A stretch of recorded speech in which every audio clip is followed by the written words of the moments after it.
Thank you for joining this webinar. It's all about automation and PowerPoint. How can we get it done faster, easier, and better? As usual, I'm going to be demonstrating from within Displayr. And for you Q users out there, we can do about 2% of this in Q. One of the reasons we built was Displayr is precisely to help automate PowerPoint production.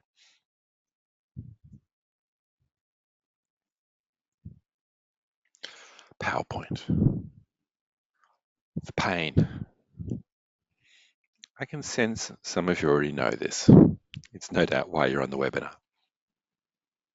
But let's do a quick recap, get us all on the same page. You got a PowerPoint presentation. In this case, it's got 3/4 of data in it. You've got some revised data, a fourth column. How do we get this fourth column into the presentation? 200 times. The traditional way of updating is you select the cells that you want to add, you copy them, go into the PowerPoint, select the chart, chart design tab, edit the data, paste it in, exit. Whew. Now, note we've got a few issues here.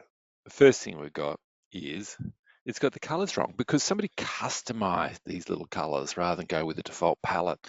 And PowerPoint just wants to show the palette. We can fix that.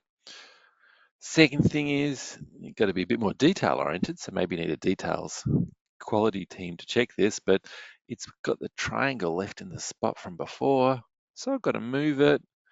Oh, but I can't really move small triangles like that. They get resized in PowerPoint.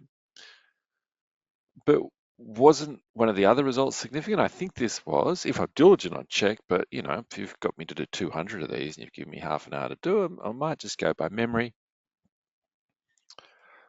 So it's really error prone and it's slow. How can we improve it?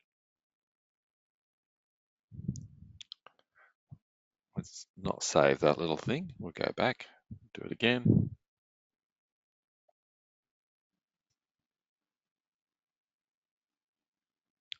The simplest form of automation hooks up the data so that it can automatically update the PowerPoint. Let me show you this workflow. I'm going to now bring my data from Excel into Displayr. Now this is a relatively new feature. We're not bringing the raw data in, we're bringing in pre-created crosstabs. So you can now use Displayr if somebody's already run all of your tabs for you. Drag them onto the page. We've got to select what we want, and I want to leave out the rows with the stat testing information for the moment, and I don't need the total. Now I need to hook this up to my PowerPoint. And there's a standard way that most people hook these things up to the PowerPoint. I want to say standard, this is how Q does it, Displayr does it, MarketSite does it. We use something called a GUID. And my internet connection has gone really slow, so I'm going to cross my fingers here. Let's try good old calculate again. All right. Now the GUID, you can find that, and you're going to do this manual process, but there's a more automated way that you'd want to do it if you're doing this a lot. So I'm going to find the little GUID, which is this little symbol here in the General tab. I copy it, I go back to my PowerPoint, and I go and choose something called View Alt Text, paste it in. And now there's a link between these two things. So we go back to go back to Displayr. I want to update my file now. So I've got a revised file which contains my updated data with my 4 columns of data.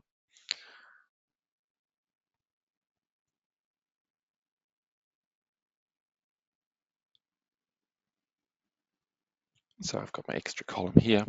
And now I just need to tell Displayr, and Q can do the same thing, to update that PowerPoint presentation. But I might give the PowerPoint presentation a new name with GUID. got the codes in there.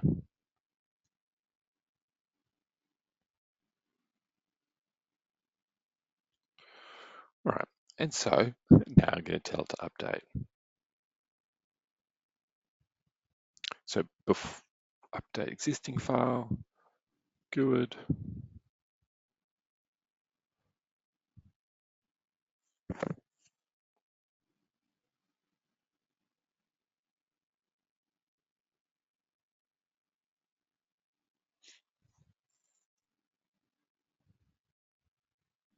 And just create a little file for us. So look at it. Okay, now, a couple of things to note. It's automatically updated the data, so there's no chance of the copying and pasting error. If I've got 200 charts, it's a big time saver, but I've still got the problem with the color. I've still got these significance testing issues, so it hasn't solved everything. The rest of this webinar is going to be how we can expand our horizons beyond this, get much more efficient.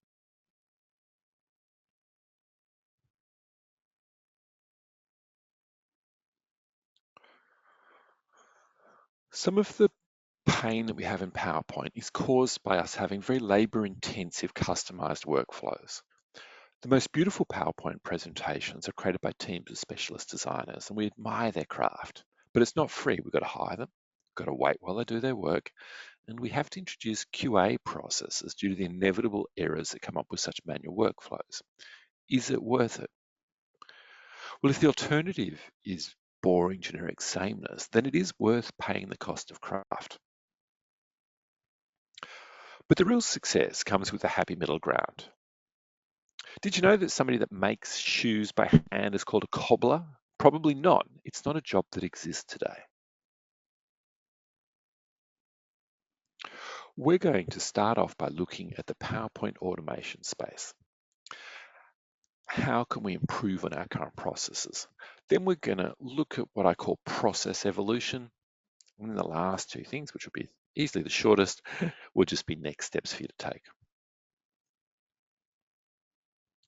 Now, the opportunity space is one that I think of for you maths nerds out there as being a six-dimensional space.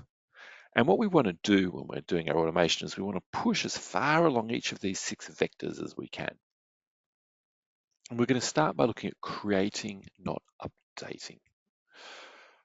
The problem that we had with the colors and significant symbols not updating before is a syncing problem. That's S-Y-N-C. When you try and update a PowerPoint presentation with data tables, you have two sources of truth. You have the presentation for design and the tables for the data. Keeping these in sync is really hard. It's hard on your brain because the two things are quite different, and it's technically very hard for the same reason. It seems kind of obvious that the place to start with PowerPoint automation is to find an existing PowerPoint document and work out how best to update it. As I've already shown you, you can do it, but then you've always got the syncing problem. And there's another way, which is to use software that creates a PowerPoint report rather than attempts to update the PowerPoint report. Why do you do that? It often saves heaps of time to work this way. Let me show you. So this is the example before. Again, I'll delete, we'll go back to the beginning.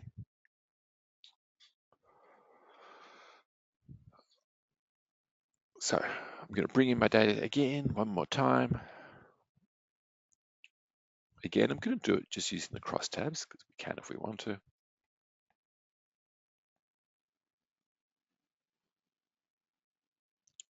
Drag it onto the page. This time, I'm going to include in the rows with the stat test information. I'm just going to exclude the total row.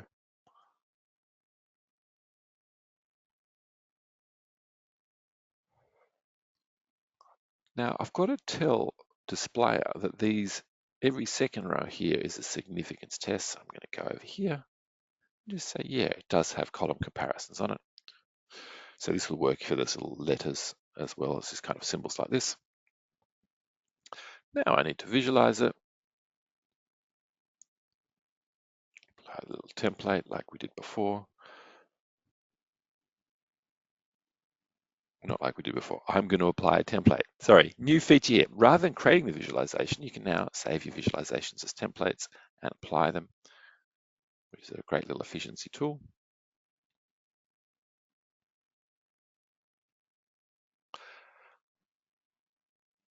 Now let's update. So now I'm just going to update my data set, my data file. In this case here again, I've got my updated crosstab with an extra column on it.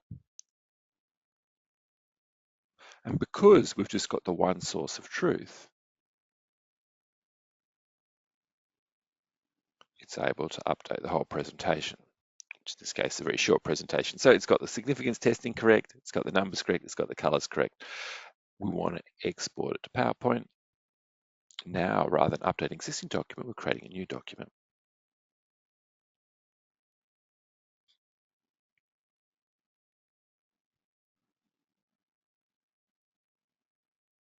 And it will appear in a second.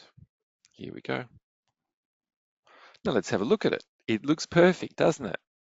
Proper PowerPoint, I've got a text box up here. This is your standard Excel type of chart, which I can edit. It's got the significant symbols in the right place. It's got the colors in the right place.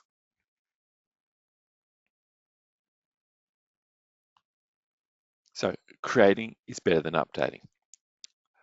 The next vector we'll look at is the data value chain. The data value chain is the process by which data is turned into better decisions. You capture the data. For us in market research, that's largely questionnaires. We store that data, usually in our data collection platform. We then normalize it. It's the fancy term for cleaning, doing the text analysis, recoding, stacking, file formats, and stuff like that. We then tabulate, which in market research is largely about crosstabs. We might do some advanced analysis. Then we get to the hardest bit, finding stuff that's interesting. And then something you've probably not heard of a name for before, which we call bespoke analysis. And these are all the little calculations, column 1 divided by column 2, etc., that people end up usually doing in Excel. You visualize it, figure out your report, usually PowerPoint in the case of today, send it off to everybody. Hopefully they make some better decisions. Now, the more of the data value chain that we include in our automation, the more efficient the overall process of creating a PowerPoint becomes. So let's go back again to the beginning. We'll delete everything we did before. But this time we're going to bring in the raw SPSS data file.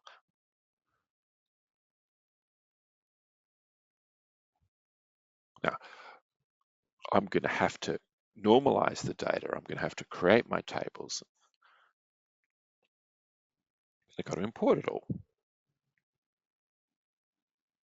All right, let's get started. And if I was smarter, I would have clicked on the right file, which is this one here, which will allow me to illustrate you can actually have multiple data sets or data files in the same project at the same time. And let me take out the one from before. Okay, so I've got this data here, and on Displayr, it's got this nice little AI system, which has automatically grouped a couple of questions into a grid, but I want to split them apart. So I'm going to do that as my data normalization stage. I'm going to combine the 6 variables, and I'm going to rename them as color frequency. And the second variable set that I've got here, I'm also going to do a bit more normalization or data tidying.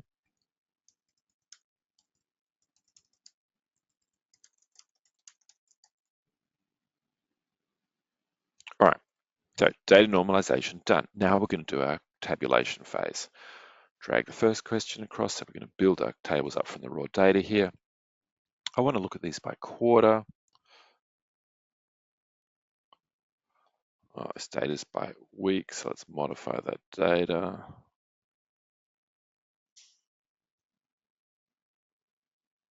All right, so we've quickly done our tabulation. We want to do our visualization. We're going to apply our template. And the template that we're going to use here, I'm going to use little arrows in. So it's the same one before with a little tweak. Now this process may have felt a bit slower, and it was, but we did much more of the data value chain. Now this allows us to do the duplicate and modify workflow much more efficiently. So I'm just going to duplicate that first page, change my title, drag across my second set of variables, and in no time at all, we've got 2 pages. So the workflow for creating new slides in my report is much more efficient because we're doing it all in the same program, because we've avoided that whole data syncing issue. Okay, now we're going to go on to bespoke analysis again. I said all those little funny calculations people usually do in Excel. Now, what I'm about to show you is kind of the embodiment of something called the marshmallow test, which I'm sure many of you know because it's the classic test of grit. The idea, and it's kind of cruel experiment, is you put a small child, maybe 3 or 4 years old, in front of a marshmallow. And you say to them, if you don't eat it for 15 minutes, we're going to give you a second one. And the idea is, or what the study's authors claimed, the kids that ate that first marshmallow and didn't wait had poorer lives than those who waited and got the second marshmallow. The second marshmallow kids were said to have better grit. And let's see this, because the point of this little story is that automation is really something of a grit test. Now, if we go back to the first slide here, we probably wouldn't want to show this to a client often. We'd want to add some commentary calling out the most interesting result here. So let's do that. I'm going to convert it back into a table. A little text box here. I'm going to point out how much Coke Zero is up. Coke Zero is up by. Now, I've got to do this calculation, but first I'm going to format my little text box. So how much is it up by? And you'd be tempted to do your little calculator, type in your browser, but no, we're going to do it in the one app because then we're going to solve and avoid the syncing problem. So we're going to be brave. We're going to write custom code. It's very simple. Draw a little box where our custom code is going to appear. And we're going to say, I want to take the most recent number. So we click on it, divided by the first number. And for those of you that remember your maths, we're going to multiply by 100. We get minus 100. And so we get the number. Let's make it look pretty. We'll make it line up with what we had before. We'll get rid of our decimal. We'll put a percentage sign on it. We'll do it in Displayr purple. And let's center that vertically. All right, cool. Now that felt pretty simple, and I made it simpler than it really needed to be. What I've done is, if you look into the calculation here, you can see it's going to take third row, third column, and divide it by third row, first column. But that means when I update, it's still going to be just dividing that number by that. So I want to be a little bit smarter. So I'm going to write a bit more code. I'm going to tell it, I want to take the start number as that cell. The end number, I'm going to say, I want to take the whole row of data, and then, just like an Excel, write a little function, choose your function. I'll go, I want to go, what's the last number there? And then I do the same formula as before, the end over the start, times by 100, minus 100. So remember, marshmallow test. We are writing code, scary code, but it's pretty simple. We got the right answer here. Let us apply our template again.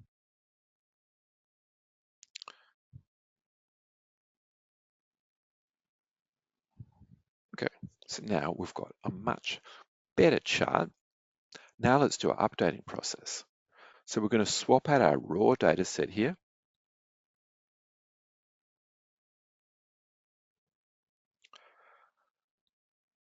This one has got an extra quarter of data in it.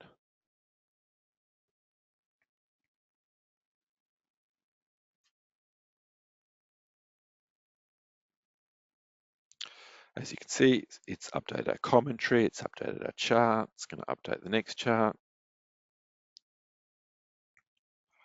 So it's a vastly more efficient and more accurate updating process. Let's reflect on why it saves much more time.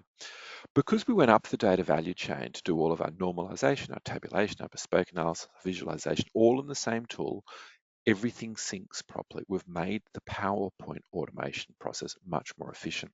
Now, that's a really simple example. Here's a much more complicated one. Here I've got a really big report. It's got a really pretty infographic style page at the top, a whole lot of bespoke calculations and visualizations here. I can expand this out, lots of sections to this report. It's got a lot going on. But the updating process remains super simple. I want to call to your attention two things. This result here is showing 83%, and it's telling us that the report is up until September. I'm going to swap out the data file.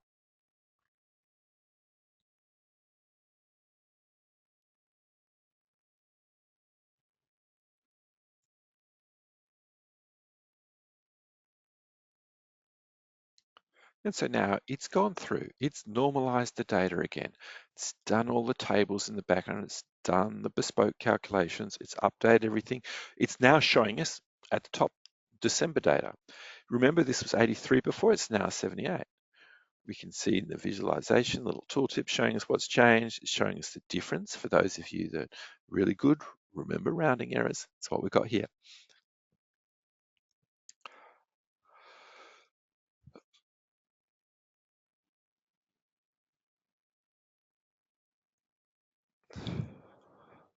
So going up the data value chain is a really great way forward.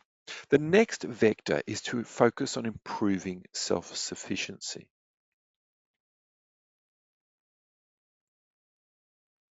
Many people think about PowerPoint automation as a thing that a research agency does for a client, but there's a bigger win here.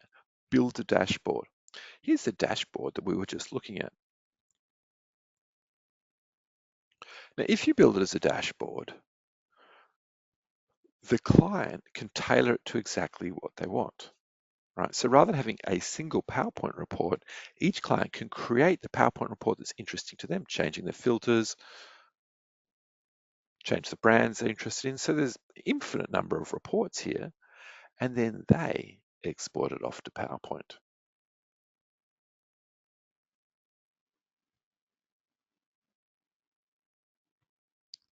Here's a different example. I've got an infographic summarizing the results of a concept test. It's set up using the same principles I just illustrated.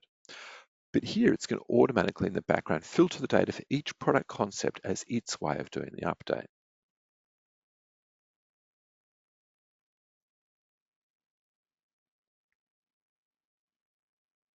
Now I love this example because it illustrates a key mistake that I see people make again and again when they do automation. Now, we get some people complain about what I just showed you. They're like, why isn't there a select all? It really irritates me. They tell me that I have to click each of those options in that box. And it's true, we could do the select all. Why didn't we? Well, think about it. If we did that, it would save maybe a minute of time for our users. Maybe it would take us a day of engineering time. Yes, engineering is hard. Um, and it would remove something irksome. But I call this the salience trap. When automating, it's often a mistake to automate the things that are most salient. You need to be a lot more methodical, and we'll talk about that later. And how nice was it to watch all these little reports fire up in the background? Completely automated PowerPoint reports. So this is PowerPoint now.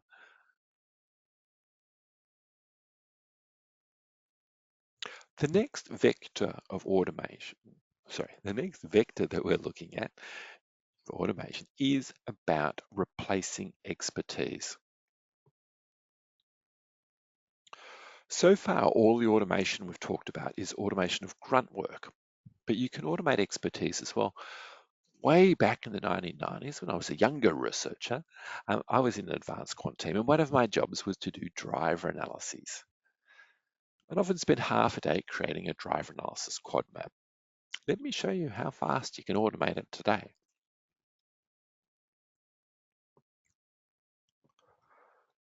Now, I've been showing you templates in a few forms today. It's a great new feature done by the data visualization team over here.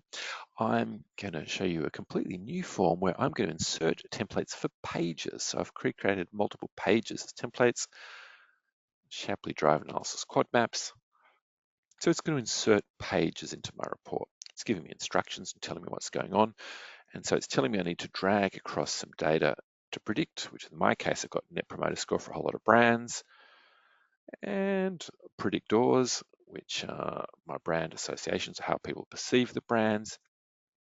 So the automation that I just showed you, in the background, it's taken all of that data, it's stacked it, it's run a Shapley regression, it's trimmed out 10% of the data as outliers to make it a little bit more robust. If we go to the next page, it's created this beautiful scatter plot. What makes this a beautiful scatter plot? Notice that none of our labels are overlapping. So an automation has moved all the labels so they don't overlap. It's got the colors in, it's got little text summarizing what each of these quadrants are. We've got a summary at the very top. And in addition to using template, we can go back and use this standard workflow of duplicating and modifying. So I'm going to duplicate that page there.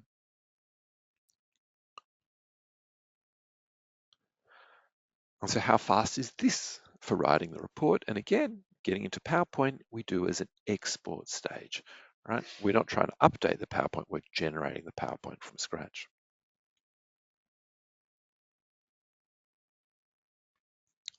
The next vector is modularization. You just watched me use an automation to create the quad maps.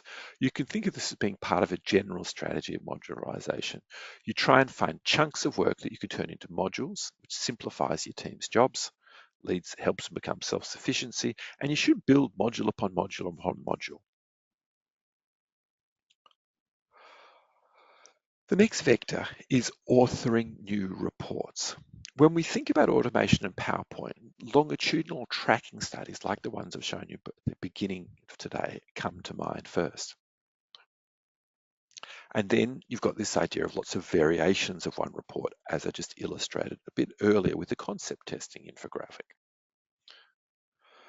A thing that people often forget about, though, is when you're doing an ad hoc study, you often end up writing your whole report and then discovering you've got some data cleaning issue and you have to re-update all of the numbers. So that's another thing where automation can help you a lot.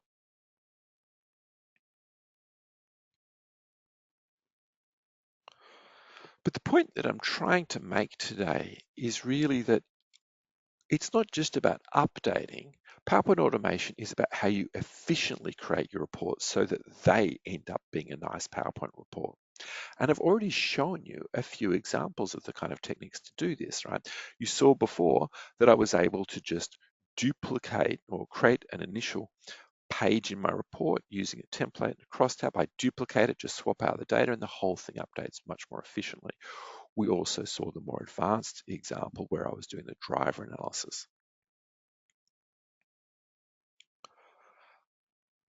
Now, as we've talked about, the updating and the standardized report processes are really extremely good for automation today, as long as you remember to try and update the whole value chain. If you kind of break it down by stage of the value chain, there are a few bits where automation of standardized reporting and updating still remains a little bit weak. If all you're trying to do is update the numbers and the appearance and everything, they're great. But if you need to discover what's interesting as a part of the updating process, you can get stat test update automatically, but that's about the limit of it at the moment. So that's kind of a bit of a weakness at the updating. Similarly, if you need to rewrite your whole story because your conclusions are changed, the technology is not quite there yet. When we look at creating a completely new report, as I've shown you, you can automate large chunks of it. The automation is nowhere near as sophisticated as the report creation, as the report updating, but it is still pretty good, as I've hopefully illustrated. Now, let us move on to, oh, don't move on, I missed the important point. AI really is changing everything that's light green into dark green. It's one of our key focuses as a company at the moment. And I expect that over the next 12 months, all of this light green is going to go into dark green. Now, in practice, automation is usually a matter of degree, where the process is one of evolution. When we start writing our first PowerPoint report, we're usually muddling through. Over time, we build up expertise. We find a good way to do the work.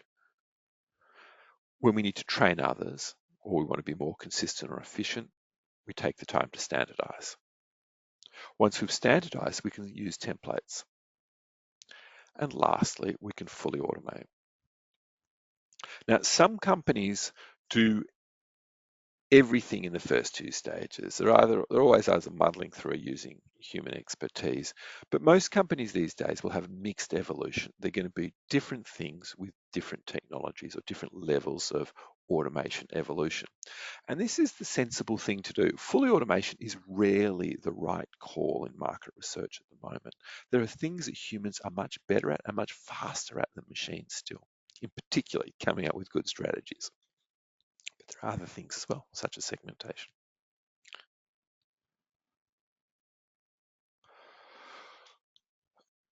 When businesses are like the cobbler making the shoe by hand, it's often a super inefficient workflow, and it's usually because they're stuck at the human expertise phase.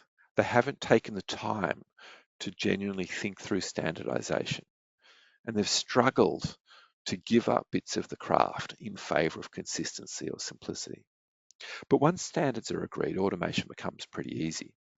Most of the time, in market research, we do the templating way of automating. Now, most market researchers, templates aren't actually proper templates. It's this duplicate and modify workflow. You find something good and you copy it, paste it again, or duplicate it, and you change it in some way.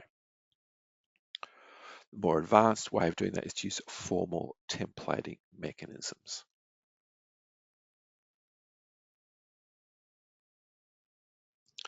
Let me show you an example of the difference between duplicate and modify and formal templating. I have illustrated it before, but it's good to kind of build up a simple example to make these ideas really clear. So here I've got this nice visualization or image in the background. I'm going to create an infographic type visualization.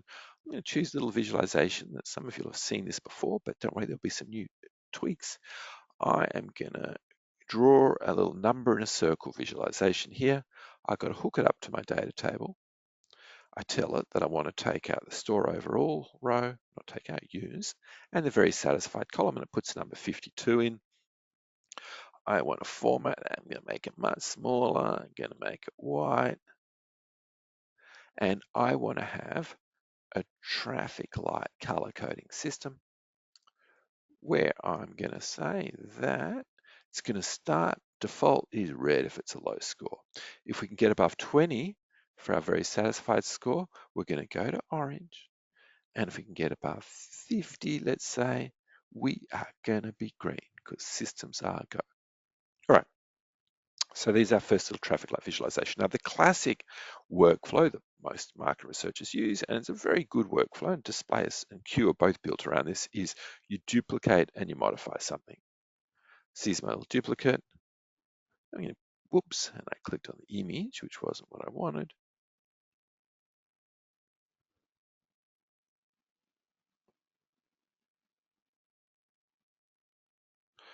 Put him up here. I don't know why I think of visualizations as male, but I do.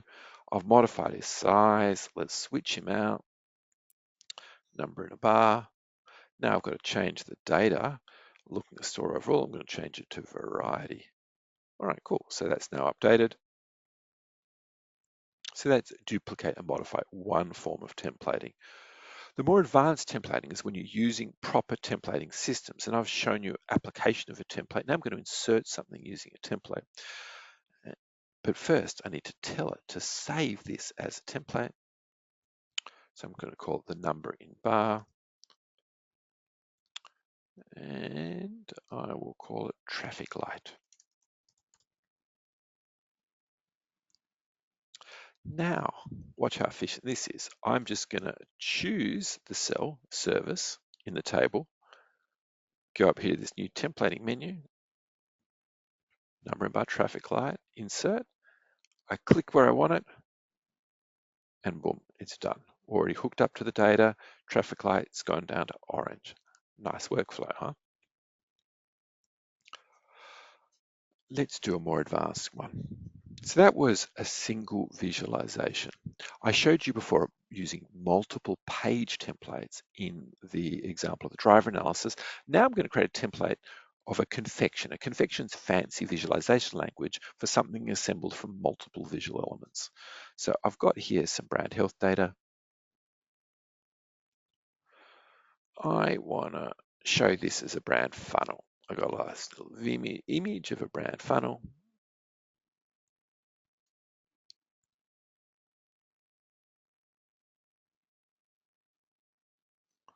All right, I'm going to draw some little text boxes on.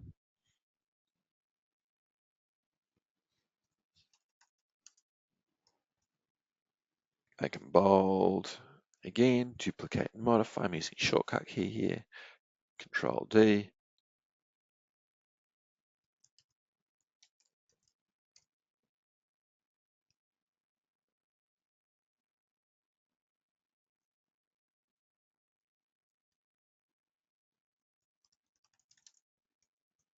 I think they're quite lined up, all right, are they? Align to the left. Cool. All right, now I'm going to put little numbers here. So I'm just going to create little calculations like we did before.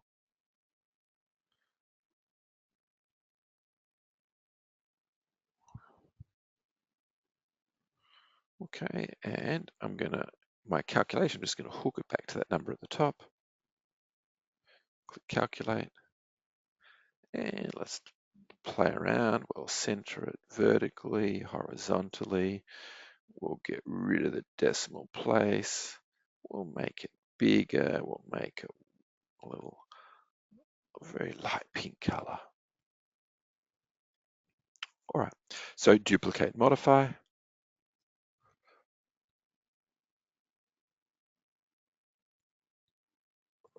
And I just need to change the calculation to click on the right bit of data. Duplicate and modify.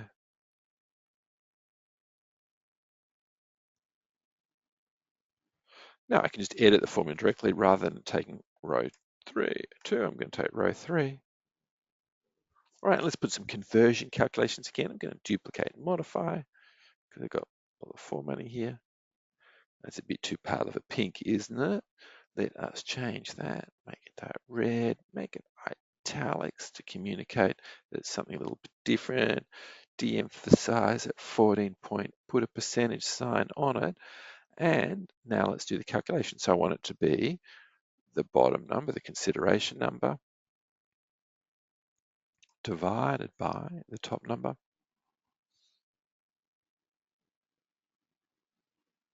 Oops, got to multiply by 100.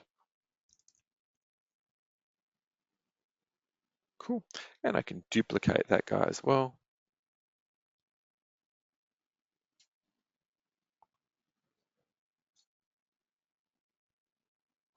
And I'm just going to update the calculation directly, typing in the updated numbers. Cool. So now we've created this nice little visualization, which is, again, this is the process of creating a new presentation from scratch that'll be easy to update. Now I'm going to select it all, save as template, funnel. So now, just so that you know it's gone, let's delete this one entirely. Oh no, I deleted my work, but no, I haven't because I've got a template. So I click the insert button and notice something, these little symbols are telling us stuff. So this symbol here or icon is telling us a chart. This one here is telling us it's a confection or multiple visual elements. And we saw before the insert page one. So funnel, we call this last one. I click where I want it. You could resize it. Now, it's gone in with an error in it, as before, where we did the driver analysis, because I've got to hook it up to the data. So now I'm going to drag across the second one of my sets of brand health data. And there's a problem with my internet connection, so I'll click calculate again. And if you've got a good memory, you remember all of these numbers are different, right? So it's remembered the logic and relationships, everything updated. Very cool, I think. Nice work, data visualization team. And nice work, data storage team, who did the crosstab importing as well.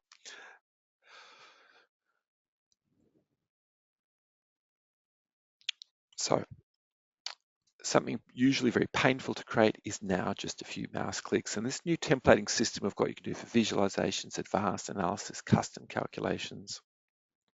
So templating is cool, but the final stage of evolution is full automation. There are 4 classic ways that we can do this. The first one, and for most people a place to start, is to use embedded automation technologies and software. So Displayr has been built up with lots of different automation techniques, which I've illustrated today, because they're embedded into Displayr. It makes them relatively easy to use. There's a massive industry of general purpose automation tools. They're very popular for moving data around and for workflows. I haven't found them so useful for data analysis and reporting yet. Yes, to do a lot of the full automation, you do need to write code. I've illustrated some basic code writing today. AI agents are really going to continue to revolutionize what we can do with automation. There's a lot coming over the next 12 months here from us and from every other company in the world. Technology pretty much is playing in this area. Nothing's quite live yet, but the key magic to appreciate is AI is really good at writing code. So the thing that was a barrier for most people with automation is writing code is getting solved. Trade-offs. The automation vectors aren't trade-offs. You just want to push out as far as you can in each of these vectors. That'll make you more efficient.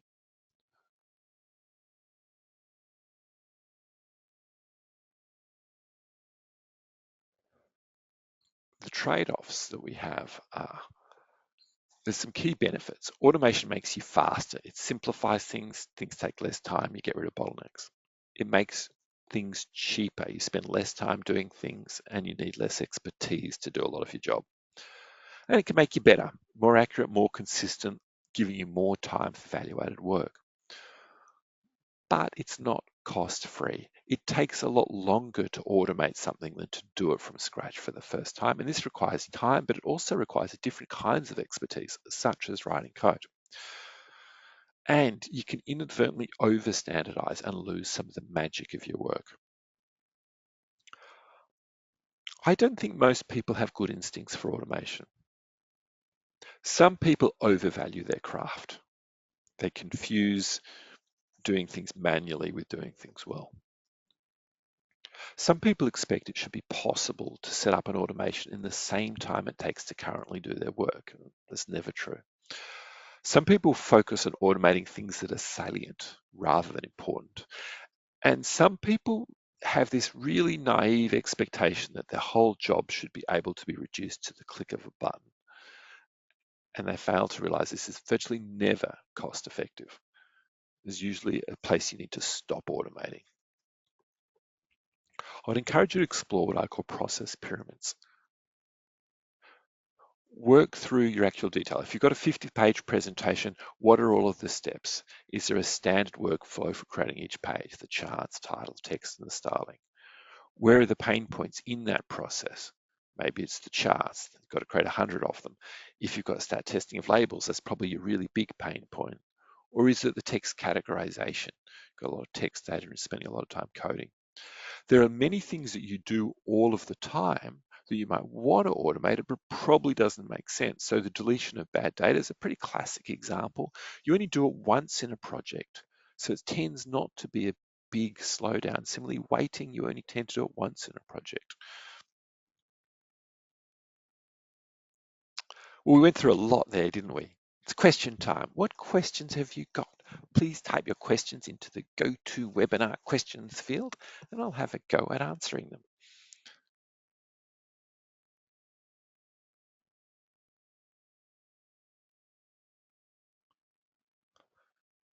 And the first question we have is from Thomas. Hello, Thomas. Would it be possible, or already plan to receive a link to rewatch this webinar? You missed the beginning.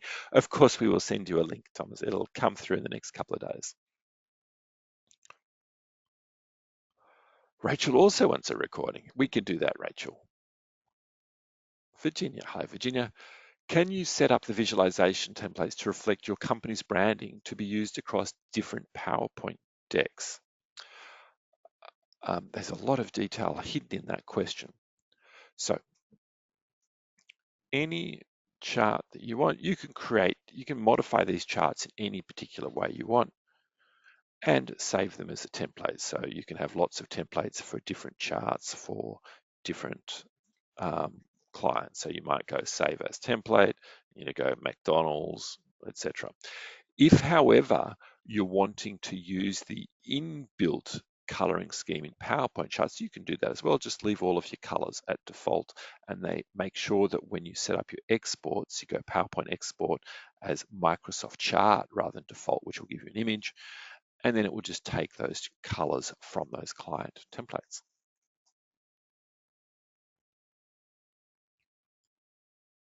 John asks, for the driver analysis example and the ones prior, is the PowerPoint chart generated editable such that you can see the data presented in the chart, or is it creating an image? It depends which one you do. So if you select this option here called export as, in PowerPoint, export for any chart, Microsoft chart, and you save that as your template, it will always be editable. But then you are introducing a syncing issue, right? Because PowerPoint display are slightly different in some important ways and very different in some important ways. So with a column chart, it'll sync pretty well.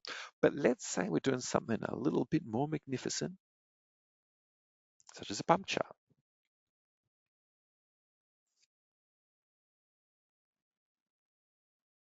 PowerPoint doesn't have a chart like this. So if you want an editable, it's going to have to convert it into a column chart or whatever chart type you want. And you can definitely do that. You can get it so that it will export into the PowerPoint chart type that you want. And you do that. I can't quite remember how, but fortunately I'll type PowerPoint and it'll show me. It won't show me. I will need to solve that problem later. Too much pressure. But yeah, you can export this out so it will go as an Excel chart in PowerPoint, but then it's not going to look the same. If we go back to the driver analysis, so that's a better example. I'll show you the export of this because this one here, we've got our own completely bespoke visualization technology, and PowerPoint can't really create a chart that looks like this. It doesn't have a concept of quadrants. It doesn't have a concept of labels that can be automatically positioned to not overlap. So if I want to export this one here, and if I export it like this, which I'll show you, export report to PowerPoint, we'll just do the current slide.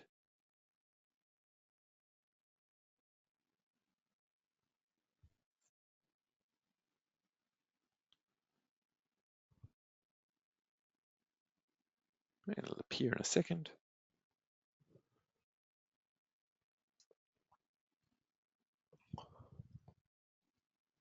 Fortunately, we can multitask. All right, here we go. So it looks exactly the same. These are text boxes at the top. They can edit. This has just come through as a picture, a high-res picture, text box down here, because that ensures the labels. But if we want to instead have it as an editable chart, let's see what happens.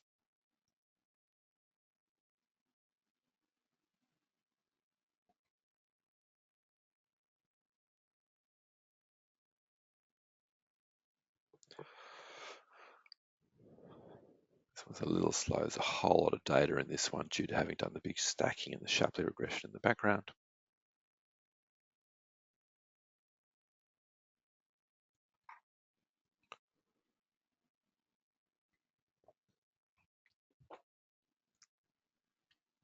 So it's come through as a classic PowerPoint scatter plot. And so PowerPoint doesn't have the facilities to control the positioning of the labels automatically like that. It doesn't have the quad map. And so it's done as good as it could do. It's got this purple color, right? It's got the axis tiles and the grays, all that kind of stuff, right? It's got the text box, right? But it's a different form of this classic syncing problem that I talked about before. So you've got to make a trade-off. And a lot of automation is about those trade-offs. Is having an editable PowerPoint chart the craft you really want? Or not? To trade off. I would say a general observation I've noticed is that market research companies are all convinced their clients want editable charts, but when our software is purchased by the actual end clients themselves, they don't care about the editable charts. So maybe that's an opportunity for you to save. What other questions have we got? Thank you for your question, John. We've got a lot of questions now. Salvador, hello Salvador. Can you explain the difference between the charts that can be exported and edited in PowerPoint for those that can't and export as images? And I kind of just did that. The basic difference is that our visualizations, we've got many more styles of visualizations and a lot of kind of cooler ones than PowerPoint. And if you choose to have them editable, it just needs to be a PowerPoint style visualization, which is a little more basic. And you've got those syncing issues. Dolan says, can we use our PowerPoint templates to create charts in Displayr? No, you cannot. So Displayr and PowerPoint are completely different graphical elements. What you can do though is when you're at the exporting time, you can get it to export to using one of your templates. So let me show you how you do this. In the export options,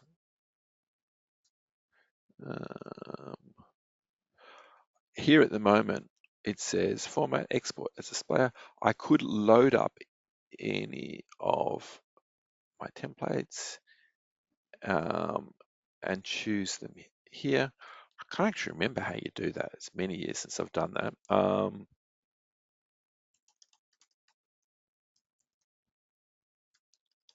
So let's load it up here. How to use a PowerPoint style template in a here. It tells you how to update the export templates here. So there is a method to update them. But again, you're introducing yourself into syncing land there because PowerPoint templates are much more basic than Displayr visualization. So that's your challenge.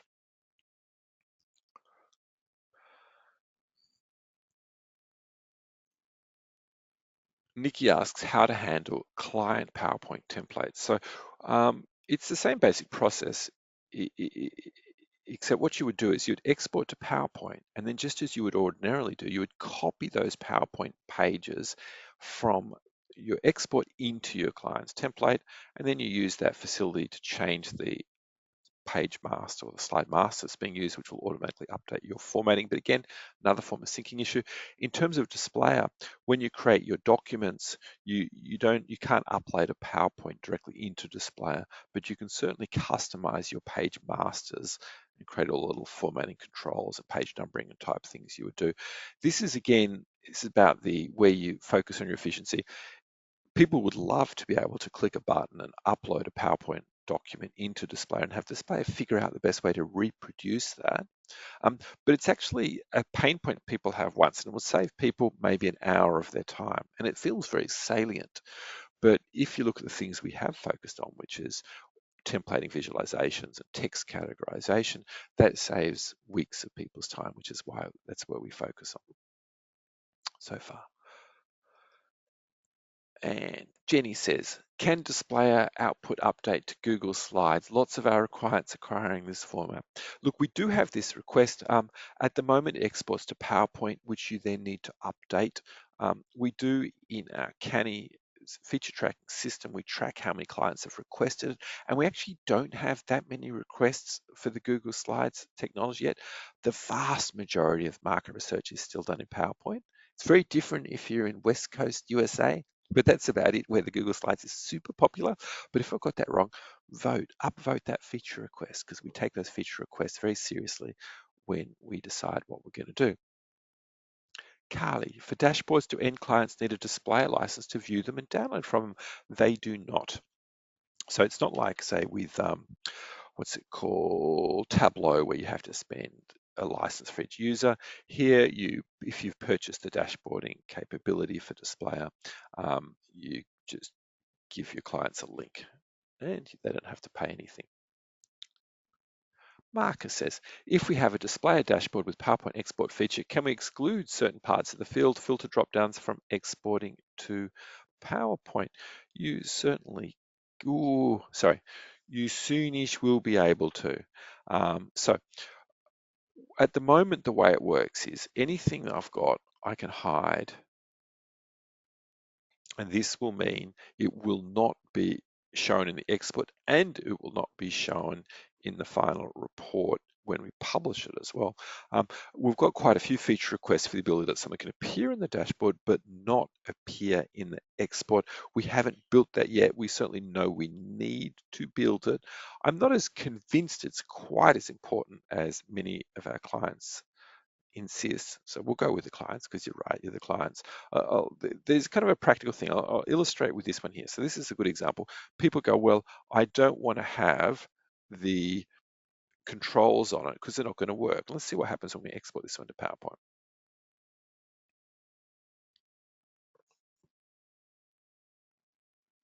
Now, because these controls don't exist in PowerPoint, we're going to introduce this syncing issue again, right? Where we can't get the two programs to be exactly the same. And so we've done these as text boxes. Now people go, oh, I don't want them there.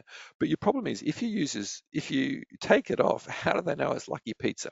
If you filter the data to exclude the 30th, 34th, how will people know if you take it off? But yes, we are going to build that feature and it won't be a huge wait. Thanks for your question, Marcus. And I think I've gone through all, oh, hold on, let me go through the questions. So they've changed the user interface and I can now never work out which ones I've done. Gonzalo says, is it possible to bring in a display report or create in PowerPoint and then manipulate the data charts? No, it's not. I think I covered that a little bit earlier. Virginia says, can we set up a one-on-one meetings consultant to discuss our unique deliverables and what should recommend for the best balance of automation, templating, and manual efforts? Well, of course you can. Um, now, I don't know if you're one of our clients or not. So if you are one of our clients, Virginia, please reach out to your account manager. And if you're not sure who they are, write to support@displayr.com. If you're not one of our customers, though, just go to our homepage, displayr.com, book a demo, and you are then talking to a consultant who will help you through this. Emily says, in the colors at home slide, what are those numbers representing? So in these examples that I was showing you here, these are showing the average number of collars consumed out and about among brand buyers. And if I was a better researcher, I probably would have put that in the y-axis title.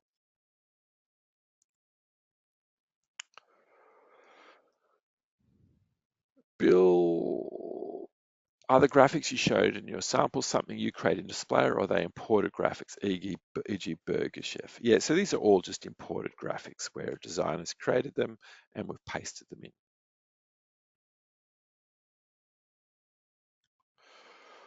John asks, can Displayr do row comparison similar to how Q does column comparison, include letters? Well, any calculation you do in Displayr, you can also do in Q. So if we go back to this example here, if I want to change my significance testing, what I will do is I'll go in the appearance tab, significance, columns. Now, none of them are significant on this example, but I'll just change the data and then you will see. Yeah, so Q and Displayr think exactly the same way.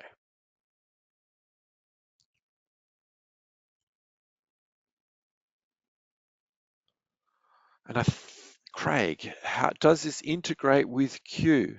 In other words, can we leverage the power of Q's tabulation and bring that as part of a full end-to-end automation rather than using the less robust onboard tabulation features that you've shown us in Displayr? Well, see, that's a kind of a leading question there, Craig. Displayr's got better tabulation features than Q. Q's just got more familiar tabulation features. Now, but you might think that's not true. Let me kind of point out something or show you a new feature that's coming soon. So the one thing that Q kind of is bad at from a tabulation point of view is if you've got a really big table, and this isn't so big, but let's make it a lot bigger.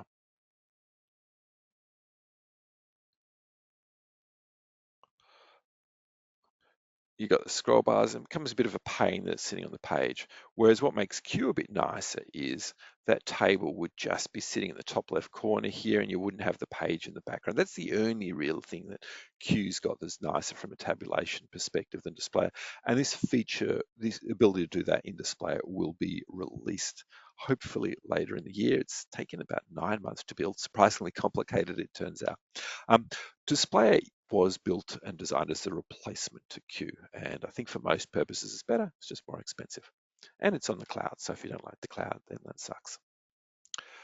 Kim says, for the visualization templates, do you have to make them individually for each client project, or you can put it commonly used in every project? So the way that the templates are worked is they're not project specific at all. So when you create your templates, there's a shared folder for your whole company's templates, and coming very soon is they'll have little subfolders, so you can create them by project or by type or whatever you're trying to do. Thanks for that question, Kim. All right, now I think I've got all of the questions answered here. If I haven't, oh, here we go, Colin. You have coding marked as a typical pain point in the process pyramid. Does code have coding automation tools? Does it? Oh, Colin. Yeah, it's got amazing text categorization tools. And I assume you're talking coding as text categorization. Let me do an example. I'm going to upload a data set.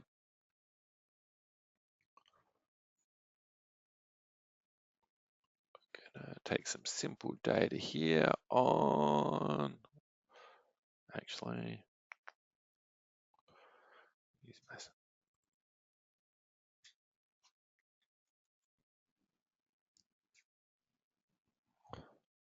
create a new page. Now, I've got some questions here about thoughts about France. I am going to tell it to do text categorization. I want multiple response. Tell it to automatically create the themes. Now, I've got a whole webinar on this. If you want to watch, just go to displayr.com and you'll find it. I'm going to get to classify that data. So if you go to resources, webinar, ebooks and webinars, ta-da, text and analytics. So I've done my coding. You can see it's created a code frame. We should tweak this, merge together categories and stuff. But if we look at this person here, he's been putting categories 3 and 4, fashion and food, and these are indeed my codes. I click save, drag that onto the page. And for all you Q users out there, yes, this is another example where Displayr is much more sophisticated than Q. It's because Q's a desktop product. We really need the cloud to get all the text analytics working well. So that's a pretty nice little process we looked at there. And are there any other questions here? I think I've got everything addressed. If not, please write to me, guys. For all our clients out there, thank you so much for being clients.